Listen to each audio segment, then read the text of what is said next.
Manila Broadcasting Company. Sa Pilipinas, iisa lang ang radyo. The country's friendly station. Radyo Natin. Aduna ka ba'y suliran sa kinabuhi? Wala ba'y kalinaw ang imong hunahuna? Buot ka bang magkaangkon o paglaom sa kinabuhing dayon? Ani ay programa sa radyo nga gimugna alang kanimo Balik sa Dios. Uban sa iyang alagad Pastor Orly Higiliena nga magasaysay kanimo sa pulong o gahom sa Dios. Hello, kumusta? Og maayong buntag kaninyong tanan mga kaigsuonan. Welcome na usab ning atong tulumanon sa radyo Balik sa Dios nga inyong mabati matag Domingo. Gikan sa Lasay si media hangtod sa Las City sa buntag din hilamang ning 11 o 12 nga radio station sa probinsya sa Biliran ang 103.9 Radyo Natin FM. Again, katapusang Domingo sa buwan sa Enero tuig 2025. So kumusta man mga kaigsoon? Hapit na matapos ang buwan. And hopefully you can testify the changes that you have in your life nining bagong tuig. Atong mga kaigsuonan dinhi sa Naval, mga kauban sa Balik sa Diyos, mga Gayrama family, Morello family, o mga Badong family, Istanislao, Cabalquinto Gahom, Bornelio, o mga Villegas, tanan nga naminaw, mga Zero family, Matugas family, o mga Higiliena, Rihas family. Kaninyong tanan, maayong buntag, o ang Dios padayon nga magapanalangin kaninyo, o sa atong mga kaigsoon sab diha sa Villa Kaniha, diha sa Villa Consuelo, Liko, maayong buntag ninyo sa Kalubian, diha sa Labtik, maayong buntag, o padayon ta nga mga lagad sa Ginoo. Niya'y maayong balita alang sa mga bagong magtiayon o kahana mo sa kabuok anak o nangita mo og kaplitihan nga balay. Kining balaya gwapo kayo kay kamura jud. Awa mo silingan dili ni kanit o wala ni aircon pero gwapo gyud.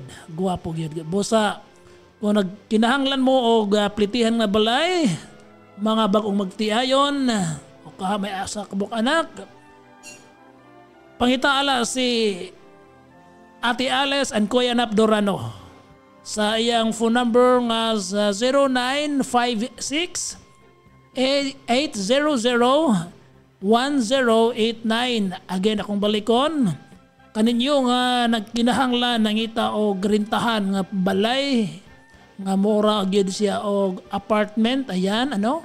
So pangitaala si Ate Alice o si Kuya Nap Dorano sa phone number 0956 800 1089. Matud pa niyang ang presyo sa renta negotiable. Ayan.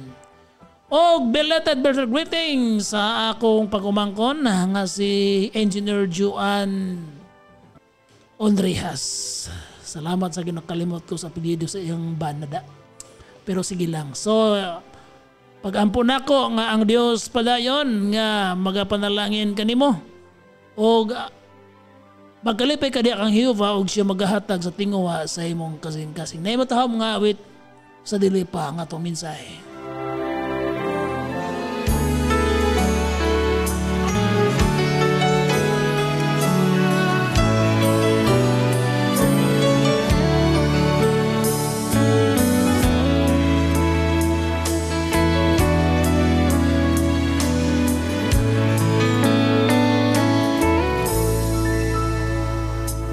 Just suppose God searched through heaven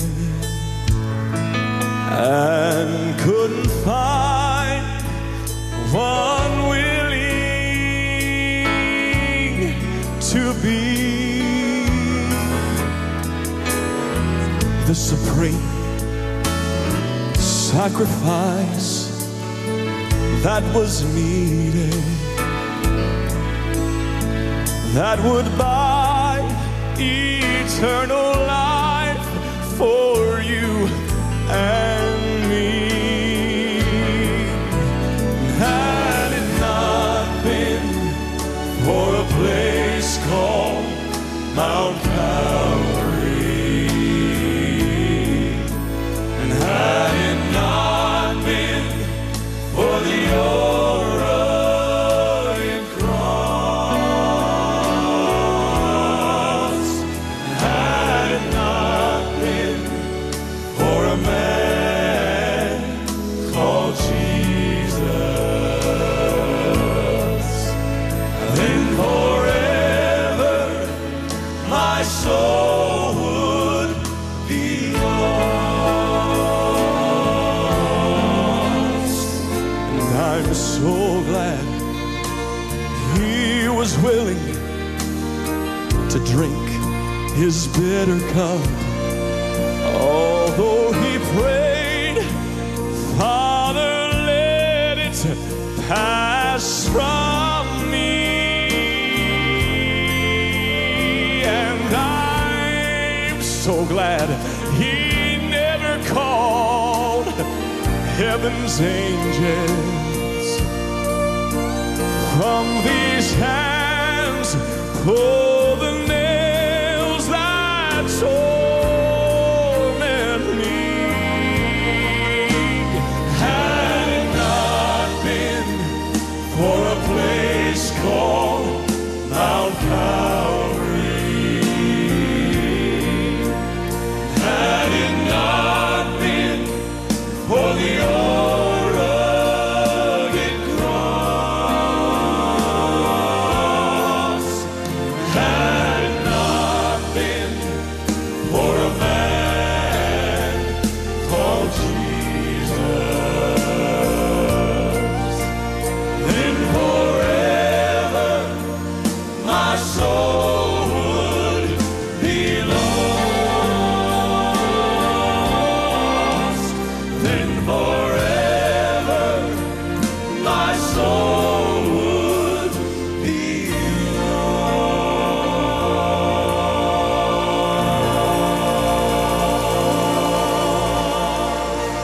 Kanindot sa awit mga kaigsonan. Had it not been kung dili pa tungod ni Jesus nga nalansang dito sa cross sa Kalbaryo, hain kaha ta karon. Salamat sa Ginoo niana. Ug may din pagpaminaw sa akong ugangan diha sa Sabang og sa mga Calomadri family og bisan pa ang mga Alvarado, Camarines og Funisto og ang mga Magnipis sa family. Ani ay maayong balita nga akong nabasa. Kung gani ako nagkikita sa YouTube sa panahon sa inaugurasyon ni Presidente Donald Trump, ang ika-47 nga presidente sa Amerika. Nindot kayo kay daghan siya gipangsad nga himuong solusyon sa mga kasamok sa kalibutan diha man sa Middle East, Israel, uban sa iyang mga kakontra. Dito sa Europe, ang nagpadayong gera sa Ukraine o Russia o bisan pa gani din sa ato kanang atong contested area diha nga South China Sea o mingon pa gani siya nga iyang bawyon pagbalik ang Panama Canal. Ug ang panakanindot jud mga kaigsonan kay miingon siya nga dinhi sa Amerika aduna lamay duha ka gender, lalaki ra og babae. Nindot kayo. Diha ko hanga ning tawhan na mga kaigsonan tungod sa iyang insakto nga pananaw, insakto nga pagtugkad sa kinabuhi. Kay mao man jud na ang kamaturan, mao man jud na ang tinuod. Kaysa dihang gibuhat sa Dios ang tao mga higala, si Adan raman gayod og si Eva. lalaki ra og babay. Ang problema manggod kay kinibang yawa ang kaaway sa Dios. Iya manggong gubon, iyang iyabagon ang tao, ang mga binuhat sa Dios. Ang kamatuoran himuon niyang bakak. Magtanom siya og pagduda diha sa hunahuna sa tao. Gikan pagyud sa sinugdanan kung inyong basahon ang balaang kasulatan. Dito sa Garden sa Eden, sa dihang gibutang sa Dios si Adan. Gisultihan siya sa Dios nga nag-ingon nga pwede kang makakaon sa tanang bunga sa kahoy nga niya dinhi sa garden. Apan sa bunga sa kahoy nga naasabot nga ayaw gyud pagkaon niya na. Kay sa panahon kung adlaw nga mukaon ka niya na, mamatay ka gayod. Basahan na sa Genesis 2:17. Mao na tugon instruction sa Dios nga ni mao na ang unang pagmensyon mga higala mahitungod sa kamatayon. Apan unsay giingon sa yawa ngadto kang iba, basaha sa Genesis 3:4-5 ningon siya, dili na tinuod, dili mo mamatay. Iyang gibaligtad ba? Ningon siya, hinunoa, mahisama hinuon mo sa Dios kung mukaon mo ni anang maong bunga. Liman kada ana, kinsa may dili mahaylo ana mga kaigsonan na mahisama ka sa Dios. Di mamatay. Ug mao man sad ning hunahuna sa mga tawhan na mga kaigsonan. Iyang gipatuo ba? Nahinomdom jud ko sa pag-interview ni Charis Pepingko nga niingon gid siya nga lalaki kuno siya nga nagpuyo sa lawas sa babae as tila namulibawt ahong balhibo oy. Namulibawt yung balhibo nako hama siyang gitan-aw sa interview siya. Maman po na ilang ingon karon. Lalaki kuno sila nga nagpuyo diha sa lawas sa babae. Ang usapod babae kuno sila nga nagpuyo diha sa lawas sa lalaki. Alam mo mga kaigsonan, ang ilang gibasihan mao nga ang ilang pagbati, ang ilang emosyon lahi kuno ang ilang gibati. Kung tukto mo sulod mo tuon la yung kas Biblia, ang Jeremiah 17:9 nagaingon diha, the heart is deceitful above all things. Kung maghisgotag heart kung kasing-kasing, that is talking about emotion. So, ang kasing-kasing pagbati malimbungon labaw sa tanang butang. Hey, maayong buntag sa tanan nga naminaw karon. Ingnon ta mo nga ang tao dili lang pagbati ang naan niya. Dili lang. Naaapoy gitawag og panabot, kaalam, intellect ang tao mga higala. Abilidad ka na aron ang tao magtimbang-timbang kung unsa ang naan nimo. Timbang-timbanga ang imong gibati og insakto ba kada o dili. Kay lisod kining maglakat ka diha lamang sa pagbati mga kaigsonan. Kaya ang pagbati magkausab-usab og lagmit kang mabiktima ni ana like Eva. Okay? Debita babae nga minyo nya napatambag nako kay ang iyang bana siman manggod. Unya maingon siya nga, Brother Early, nahigugma ko sa akong kauban sa trabaho sa opisina. Ako gidyang giingnan. Inday, dili na gugma. Last na, kailib ko na kung sa burara pa nga pagkasulti, uwag na. Kung siyang giingnan gyud. Gamitan ang imong utok kon panabot. Huna-huna aha. Minyo ka. Naakay anak. Unya ka ng lalaki nga katrabaho di mo minyo pod. Wala ka makasabot ana. Naingon ka niya na tungod kang imong bana layo ni mo tuas barko. Doon na kay panginahanglan. Mao nga naingon ka di ana. Mabitaw ning mga magtiayon ba nga nagkalayo. Vulnerable ginang ilang kinabuhi anang mga bahina. Laminag mga batanon pa. Ampo jud mo sa Ginoo. Kay dili na lalim. Dili man na actually gugma. Sexual urge na siya. Natural ng bation sa tao. Pero aron pagtakop la sa maong kailibgon, moingon lag gugma, daghan kayong mga pamilya nga nagaguba tungod anang pagpanabuta. Sa nagkita mo sa imong bana sa ulitaw mong daga, ang imong ingon nahigugma ka, mao nagpakasal ka, nagpalabot ka. Karon nga wa na siya mulabot sa mo kadto sa layo, mingon pag nahigugma ka magpalabot tapog ka ng lalaki. Pambihira oh. Mao nga dili na gugma, last na kailibgo na. Kun sa below the belt pa nga pagkasulti, uwag na. Say, mao sad ni mga kaigsonan dili magpa dala sa among pagbati. Bisag babae, miog lalaki.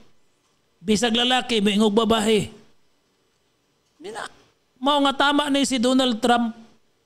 Duhala ka gender ang naas Amerika. Aho nang gihangaan, babae ra o lalaki. Now, dinhi sa ato. Kung nagsunod mo sa balita, doon na tayo controversial Senate Bill nga 1979 1979 authored by Riza Hontiveros.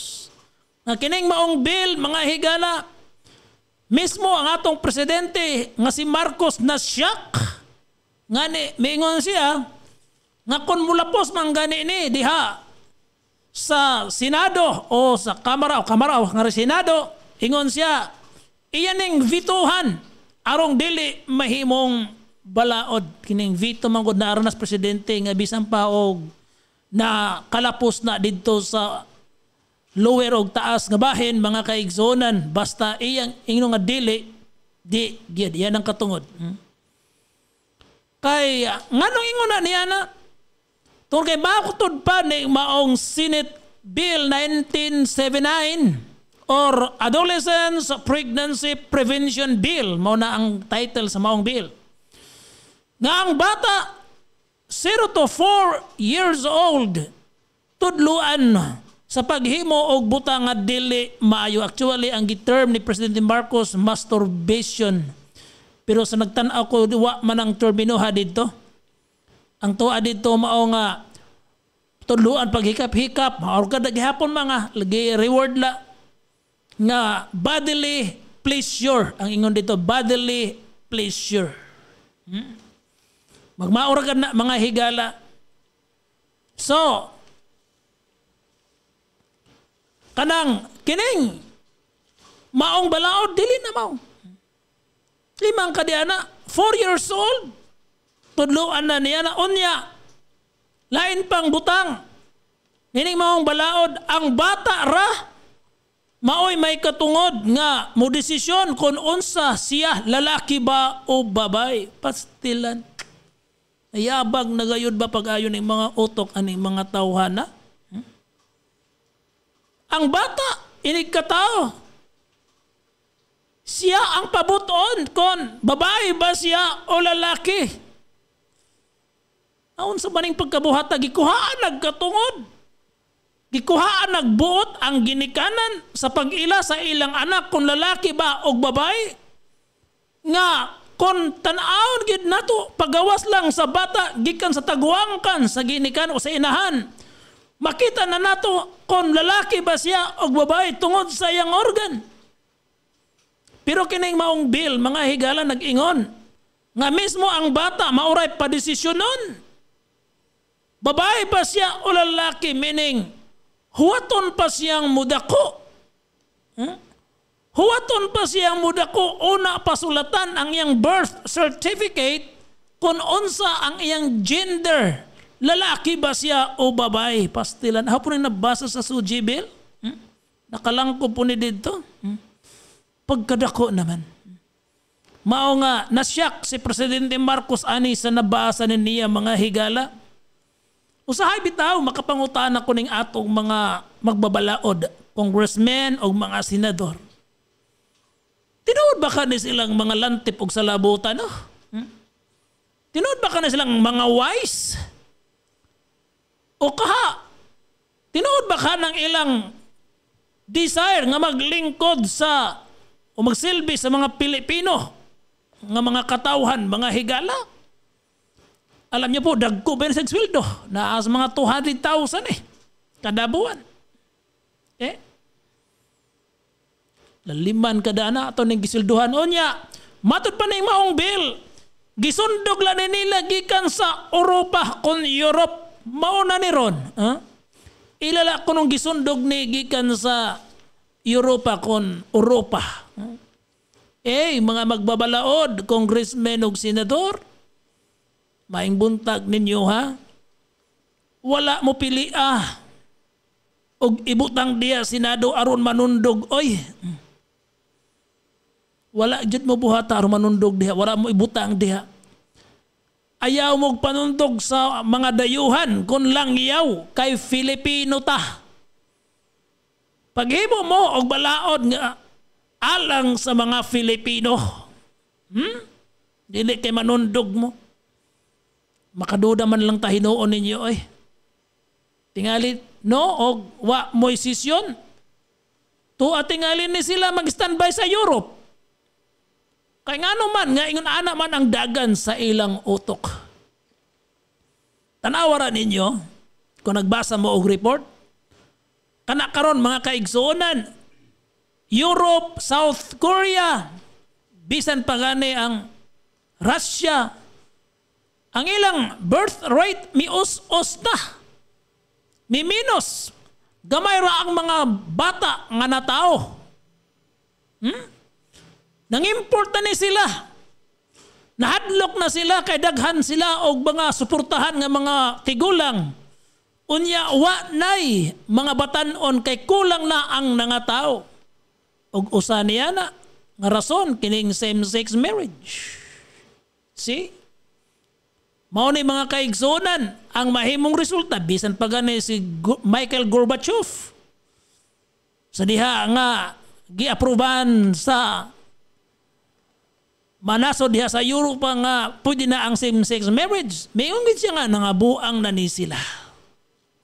Busa ning buntaga ako ingnon nga mobalik ta sa Dios.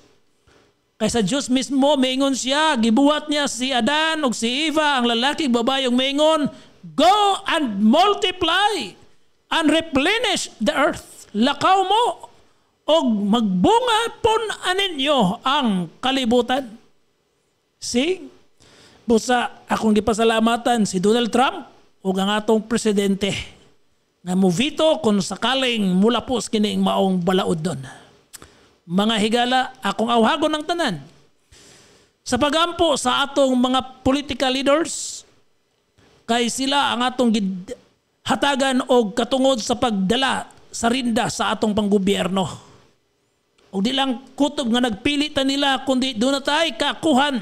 Sa pagampo nila kay sila tao lamang. Ug usahay ma-persuade sila sa dili maayong mga butang.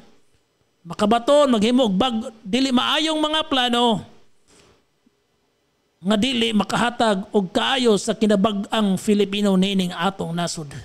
So magampo ta nila og nagtuo ta nga ang Ginoo sa makausap pa magapanalangin og magagiya kanila. Magampo ta nila Ginoo, ning dagan sa among nasod karon, Lord God, alarming kayo. Di lang sa mga banyaga nga mga nasod nga gustong mo sakop like China, kundi Ginoo bisan pa sa among domestic God nga problem. Lord, kining among mga senador, ang among mga congressmen, sila ang magpapanday sa balaod. Among pagampo nga giyahan mo sila o Diyos. makahimo sila og mga balaod nga makapaayo sa kadaghanan og dili supak sa imo Ginoong mga prinsipyo. Tama na kining kadaot Ginoo nga niya sa among nasod.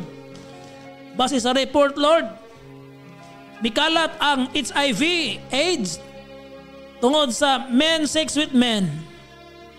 Ug ganiya na, Lord, kami nagaampo nga ikaw, God, makikistorya nila ha. In the name of Jesus, we pray for reformation, God. In a reformation, labi na Ginoo, ining grupo sa mga tao. Lord, salamat kahayo. Imo kaming tanang higugma tinuod na way pinalabi. O nga niana, Lord, ang imong gugma magagiya kanila sa insakto ginong estado sa kinabuhi. Lalaki raw babae, ginamong gibuhat, Lord. Pusa dili sila ma-persuade, God, sa yawan-on nga mga pagbati. Tungod kay ang imong pulong Ginoo mo standby gida siya, mo stand gida siya nga tinuod. Base Ginoo sa amo Ginoong estado. Ang imong pulong God dapat sundon, dapat paminahon ang maghatag ka nagkalinaw kauswagan sa among kinabuhi. Panalangin ang tanang naminaw karon, ang tanan Ginoo nga nasa political nasa posisyon, anang political officials ning maong station, radyo natin o ang among mga sponsors. Salamat Lord. Pagampo na ko ni sa ngalan ni Jesus. Amen. Wala na ko'y panahon mga kaigsunan. O padayon kong ga-invite ninyo sa pag-join sa among Sunday service karong adlaw diha sa Balik sa Diyos Church at banglang sa Evacuation Center tunga-tunga sa barangay Agpangi og Talustusan. Hangtod sunod di gayon sa mga oras ug istasyon kini si Brother Orly mingon ninyo ha. Gihigumot ang tanhan sa Dios ato siyang alagaron sa kinasingkasing gayon. God bless. Falling for a lie, trying to recall the simple ways of your youth, when your faith was strong and you never questioned why. But you found out life wasn't easy. Sometimes the answers were hard to see. Didn't have the strength for one more try. I'll be holding out hope to you, even when this world breaks your heart in two.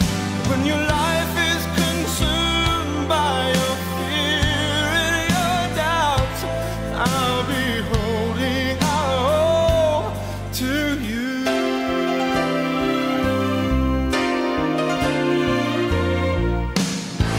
Our town, our radio, Radio Natin. From the most trusted name in radio,